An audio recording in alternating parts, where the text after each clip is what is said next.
Salut à tous, j'espère que vous allez bien. Aujourd'hui on se retrouve pour l'essai de l'Audi RS5 2018. Ça y est, ça fait mardi, mercredi, jeudi, vendredi, samedi, dimanche, ça fait 6 jours que je l'ai. Donc je vais être capable de vous donner un honnête avis et de vous faire un honnête essai de cette voiture. Donc c'est le modèle 2018 qui remplace le modèle d'avant qui avait un V8. C'est ça la grosse différence. Maintenant on est sur un V6 biturbo de 2,9 litres, 450 chevaux. Alors oui, la puissance ne change pas, mais le couple augmente pas mal. Le poids est un peu réduit vu que maintenant on a un V6. Et du coup, quels sont les changements esthétiques? Bah déjà, c'est plus la même caisse, hein, on la reconnaît plus quasiment. C'est le gros coupé Audi, le coupé le plus haut placé dans la gamme Audi, en dessous de la R8. Donc on a des phares qui sont maintenant un peu plus, qui finissent en pointe et non pas en rectangle, enfin t'as compris? Là c'est pas des phares anti-brouillard, c'est des caméras. Là et là, moi je pensais que c'était des anti-brouillard, mais c'était des caméras pour les systèmes d'aide à la conduite. On a toujours une grosse grille en nid d'abeille, mais au lieu qu'elle soit comme ça, comme ça, comme ça et comme ça, ici ils ont coupé un petit peu les angles. Quattro c'est nouveau, petit badge Quattro. Et on a du coup la couleur que je préfère chez Audi, le gris Nardo qui est un gris plat, qui n'est pas métallique, et ici contrasté avec le pack noir brillant. Du coup on a aussi des jantes de 20 pouces optionnelles et des freins en acier avec les étriers rouges, c'est pas les carbone céramiques. Ici petit badge RS5, toujours noir brillant ici. Et je vais tout de suite vous sortir la fiche du prix pour pas qu'on oublie. Tadadam!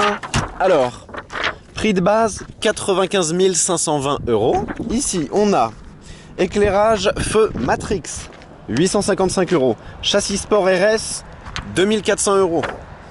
Assistance Audi route plus pack stationnement 3000 €. Un peu cher ça, hein. Toit ouvrant panoramique coulissant 1560 €. Ça c'est très sympa le toit ouvrant, ça éclaire la voiture et puis comme ça quand t'es un peu en été tu peux profiter du soleil.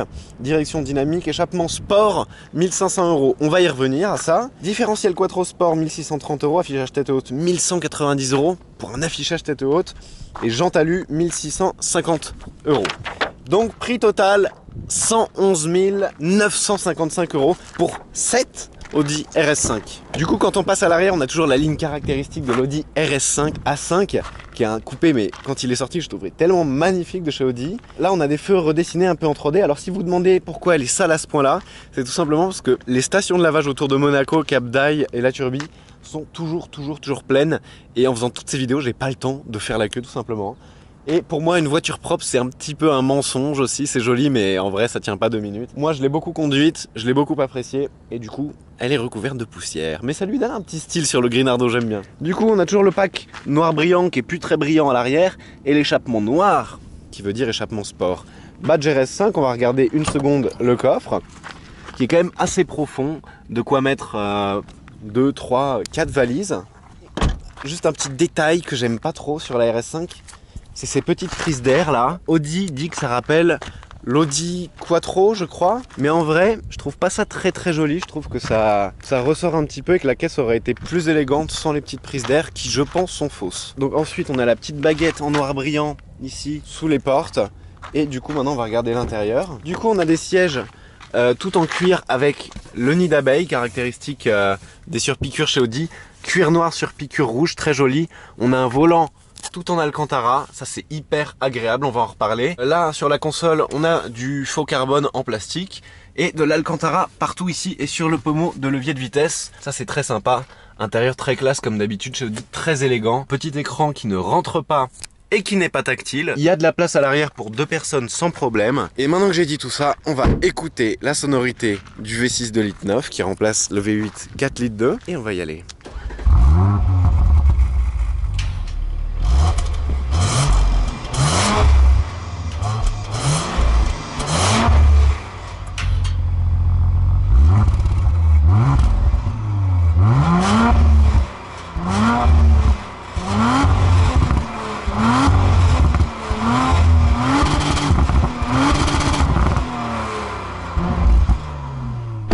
Donc immédiatement déjà quand on rentre dans la voiture, on a un petit bras qui nous tend la ceinture, très agréable. Ceinture noire avec les petits liserés rouges, les couleurs de Audi Sport.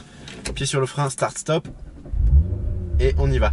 Le démarrage est assez sympa, ça fait un petit coup de gaz comme ça. Donc on met en première avec le petit levier. Si tu veux mettre en sport, tu fais une pression en plus vers le bas. Le régime moteur augmente. Et si je remets en D, ça redescend. C'est parti. Du coup je vais tout de suite passer en manuel. Pour ça, soit tu appuies sur une palette, soit tu pousses le levier vers la droite. Et c'est parti. Là j'ai mis en mode dynamique. Ouh. Donc c'est un mode qui va durcir la direction. La réponse à l'accélérateur va être plus sensible. La suspension va être plus ferme. Pour que la voiture ait un comportement plus stable.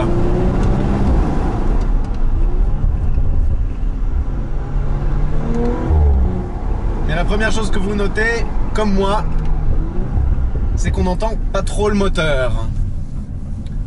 Pourtant, théoriquement, j'ai payé 1500 € pour mon échappement sport.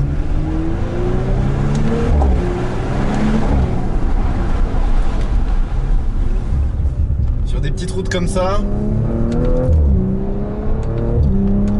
ça pousse très fort. On a quand même 450 chevaux et beaucoup de couple. Hop, manuel, 3, 2, 1.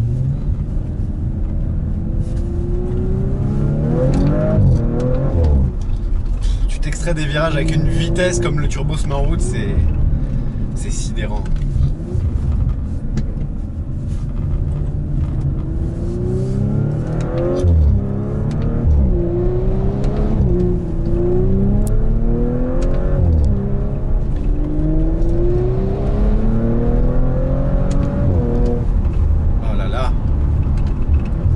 La boîte est très rapide, les palettes sont bien placées, elles sont un peu mieux finies que dans la R8 RWS que j'avais critiqué. Il y a un petit côté aluminium, ce qui est sympa.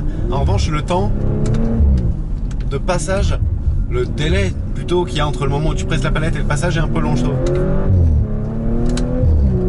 Aujourd'hui, les boîtes à double embrayage chez Porsche et Ferrari, c'est 1000 fois mieux que ça. Enfin, le temps de passage est le même, mais je veux dire, c'est 1000 fois plus rapide à la réaction. Et c'est quand même plus sympa. Voilà, là on rentre dans une ville, je remets confort, boîte auto, et alors là c'est une voiture hyper confortable. Tu vois, elle rebondit un peu sur les dos d'âne, les suspensions sont hyper confortables, le moteur on l'entend quasiment pas, l'accélération est très douce, ce qui veut dire que tu peux la conduire vraiment presque comme une classe S quoi. C'est super étonnant pour une RS. Mais ça veut dire qu'elle est aussi très versatile. Tu peux la conduire en dynamique, comme tu peux la mettre en mode confort, voire en individuel où là tu règles tout ce que tu veux. Individuel, tu peux régler indépendamment boîte, moteur, suspension, direction, échappement et aide à la conduite. Du coup, moi le meilleur mode, je mettrais échappement sport et suspension souple. Et le reste en souple aussi. Du coup voilà, là ça se conduit vraiment pépère. C'est une voiture hyper confortable, hyper silencieuse. Et parfaite pour les longs trajets. Je suis venu de Paris quand même avec jusqu'à Monaco et la route elle est tranquille. Tu mets les aides à la conduite, tu mets le lane assist qui te maintient dans ta ligne, le cruise control adaptatif, c'est parfait quoi. Mais bon, ici on est sur des petites routes sympas, donc on va quand même mettre dynamique. Ça raffermit les suspensions, ça ouvre l'échappement. On a une boîte automatique à double embrayage à 7 rapports, à 8 rapports pardon. Il y en a tellement. Et ça pète un petit peu, mais c'est des petits pets très feutrés. Maintenant qu'on est hors de la ville, je vais vous faire une petite accélération.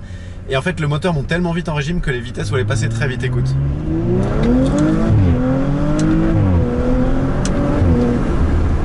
Et donc sur des petites routes, la voiture, elle accélère très fort.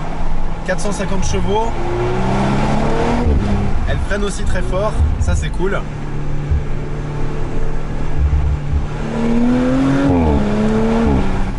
Évidemment, comme tu as le quattro, tu as une adhérence en courbe assez phénoménale. Faut juste pas l'inscrire trop violemment dans une courbe, sinon tu as du sous-virage. Ça m'est arrivé une ou deux fois sur une semaine de vouloir l'inscrire avec un petit peu de vitesse et on sent que l'avant ne suit pas. C'est pas une TTRS, ça n'a pas le train avant d'une TTRS que j'avais essayé. Et alors en ce qui concerne le bruit, quand tu es au-dessus de 4000 tours en dynamique en manuel, 4000, 5000, 6000, quand tu passes la vitesse, elle fait un paix comme ça. Mais si tu es en dessous, non. Et les vitesses claquent pas autant que sur une A45 AMG ou une RS6. Mais le bruit est très artificiel, ce bruit de V6. Je trouve ça un peu dommage. Surtout quand tu payes 1500 € pour avoir l'échappement sport. Je suis quand même honnêtement assez déçu par le bruit de l'Audi RS5 2018. Je savais qu'on allait perdre en sonorité en passant du V8 au V6, mais pas autant que ça. Parce qu'il y a quand même des constructeurs qui arrivent à faire des V6 qui chantent. Regarde, Jaguar avec la F-Type V6. Après ici, je dis pas que ça fait pas de bruit, mais c'est un bruit très sourd, très grave et plutôt discret. Maintenant qu'on a parlé du bruit, on va parler du comportement dynamique de la voiture. Du coup, ça va être moteur, boîte et suspension et direction. La direction est pas mal. Elle est pas trop lourde, elle est assez directe. On sent bien ce que fait la route, mais jusqu'à un certain rythme. Si tu oses trop la cadence, tu sens que le train avant devient un peu plus flou. T'es pas dans une GT3 RS quoi. T'es dans une Audi RS5. Mais t'es d'abord dans une Audi, je trouve. Le placement de l'affichage haute est très bien. Tu peux même régler sa hauteur avec une petite molette. Tu peux aussi afficher autre chose que la vitesse. Tu peux afficher la température d'huile et le temps autour. Je crois que même si tu mets le GPS, il peut t'afficher des options de guidage. Mais comme moi et tout le monde, nous utilisons Waze et non plus les GPS des voitures, moi ça me sert à rien. Le système multimédia de la voiture est très très bien. Franchement, faut un petit moment, comme sur toutes les voitures, pour le prendre en main. Mais une fois que tu as compris, je trouve ça hyper explicite. Le Virtual Cockpit, j'en ai déjà parlé, c'est une merveille. Tu peux mettre les affichages comme tu veux, tu peux mettre la carte, le contour au centre, échanger, c'est superbe.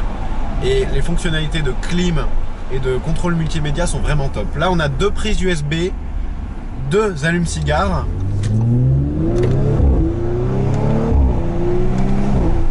Maintenant, on va parler du turbo, parce que c'est un V6 quand même 2,9 litres, mais turbo chargé. Et s'il y a bien un truc que tu entends dans cette voiture, c'est le bruit du turbo. Franchement, on l'entend super bien.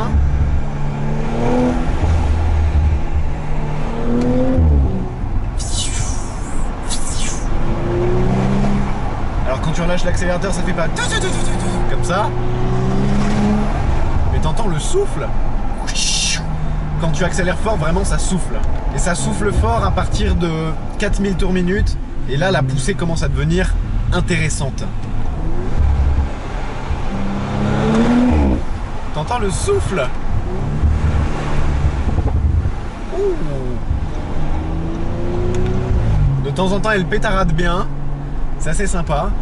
Mais c'est trop discret. Franchement, j'aimerais voir ce que ça donne avec une vraie ligne d'échappement. Donc pas de chez Audi, mais d'un fabricant d'échappement. On va aller voir ce que ça donne un peu dynamique.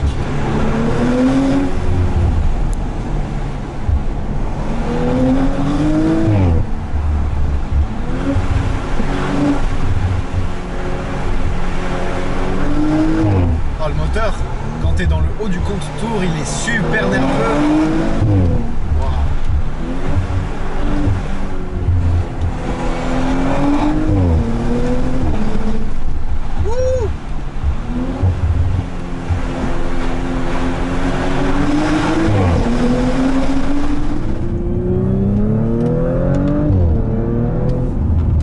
Voilà, là vous entendez avec la fenêtre fermée le bruit, donc on l'entend hein, quand même, mais c'est assez feutré. C'est assez feutré et ouais, c'est le moteur manque d'âme, alors que le V8 il ronronnait, les rétrogradages c'était sympa, le passage de vitesse ça pétait un peu plus. Là tout a été lissé, alors que le caractère extérieur de la voiture je trouve qu'il a été acéré. Et du coup, niveau accélération, niveau performance, clairement, RS, le badge est mérité totalement. Niveau look aussi, le look a été encore plus acéré, je trouve. Mais niveau émotion, c'est plutôt une S, moi, je trouve. Les reprises en boîte auto sont foudroyantes. Là, je suis en mode S, tranquillement, donc dynamique, mais tu peux le mettre aussi.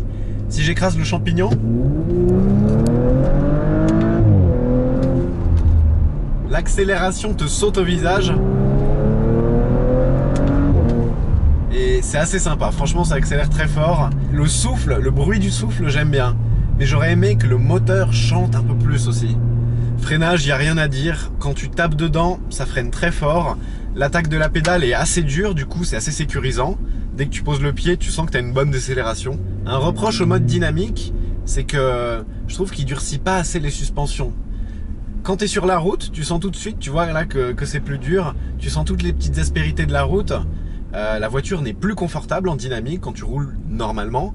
Mais quand tu roules fort, que tu commences à augmenter un petit peu le rythme, le mode dynamique est sympa au début, mais en courbe, je trouve que la voiture reste trop souple et du coup ça donne pas un sentiment de sécurité. La voiture a une très bonne adhérence, mais la suspension n'est pas assez dure en mode dynamique pour te donner ce sentiment de sécurité. La voiture est ferme, mais dans les virages, elle va quand même s'incliner un petit peu, se pencher, et c'est pas rassurant. Donc la RS5, c'est une super GT. Elle est faite pour voyager. En même temps, c'est un coupé 4 places, donc c'est fait pour ça, avec un grand coffre qui est hyper confortable. Hop, si je remets le mode confort, là, le moteur devient souple, la voiture est très confortable. Et surtout la suspension, enfin voilà, c'est une voiture que tu peux conduire tous les jours sans problème. Et alors il y a un truc dont j'ai pas parlé, c'est le look. Grinardo, Audi RS5, elle fait tourner les têtes, j'ai rarement vu ça. Le plus que j'ai vu c'était avec la Mustang et la RS5 fait presque le même effet. Partout où tu passes, tous les gens se retournent, font waouh, c'est la RS5 et tout. Parce que la RS5, elle est très rare pour l'instant. Et elle, franchement, elle fait tourner les têtes, les gens adorent son look. Et il y a beaucoup de gens dans les bouchons ou quoi qui ont ouvert leur vitre pour me dire belle voiture, hein, franchement belle voiture. Et c'est vrai que extérieurement elle est très belle à regarder et ce Grinardo franchement lui va à ravir. Bon voilà, verdict du coup, cette Audi RS5 qui est hyper menaçante de l'extérieur, qui a des performances balistiques et un look franchement magnifique. Niveau émotion, c'est plus une super S5 qu'une RS5 moi je trouve. Mais si vous voulez faire des grands voyages avec des super performances et une voiture qui fait tourner les têtes, n'hésitez pas parce que alors là la RS5 est faite pour vous. Juste l'échappement sport à 1500 €, je me demande comment elle sonne si on ne prend pas l'échappement sport. Là ça risque d'être encore pire. Voilà, j'espère que cet essai de l'Audi RS5, cette super GT vous a plu. Si c'est le cas, n'hésitez pas à mettre un pouce, à vous abonner si ça n'est pas déjà fait. Et à très bientôt pour une prochaine vidéo. Ciao!